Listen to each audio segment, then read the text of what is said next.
আজ বৃহস্পতিবার থেকে টানা রবিবার পর্যন্ত কলকাতা এবং কলকাতার যে পার্শ্ববর্তী অঞ্চল রয়েছে সেই পার্শ্ববর্তী অঞ্চলে বৃষ্টি, কোথাও কোথাও বজ্রবিদ্যুৎ সহ বৃষ্টিপাত এবং ঝঞ্ঝা অর্থাৎ ঝোড়ো হাওয়া দাপট থাকবে। কোথাও কোথাও কালবৈশাখী হতে পারে। দক্ষিণবঙ্গের সঙ্গে একই রকমভাবে উত্তরবঙ্গে আগামীকাল শুক্রবার থেকে উত্তরবঙ্গের বিভিন্ন অঞ্চলে কিন্তু বজ্রবিদ্যুৎ সহ বৃষ্টিপাত এবং একই সঙ্গে ঝোড়ো হাওয়া বইবে।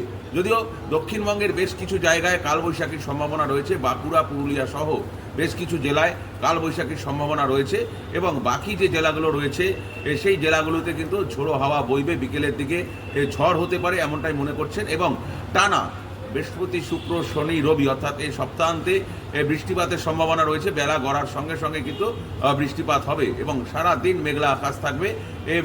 তাপ একই রকমভাবে বাড়বে। যে তাপমাত্রা কিন্তু 37 ডিগ্রি ছুঁয়ে গিয়েছে সেই তাপমাত্রা কিন্তু আর কোনো রকমভাবে কমার কোনো সম্ভাবনা নেই দক্ষিণবঙ্গের ক্ষেত্রে। উত্তরবঙ্গে যদিও কিছুটা তাপমাত্রা কমলেও দক্ষিণবঙ্গে কোনো রকম তাপমাত্রা কমার আর কোনো সম্ভাবনা নেই এবং বৃষ্টিপাত টানা 4 দিন হবে। সেটা কিন্তু বিক্ষিপ্তভাবে, মাঝারি কোথাও বিক্ষিপ্তভাবে হবে। এই হাওড়া হুগলি সহ পূর্ব মেদিনীপুর পশ্চিম মেদিনীপুর সমস্ত জেলাতেই কিন্তু বৃষ্টিপাতের সম্ভাবনা রয়েছে, এমনটাই কিন্তু জানিয়ে দিয়েছেন আলিপুর হাওয়া অফিস।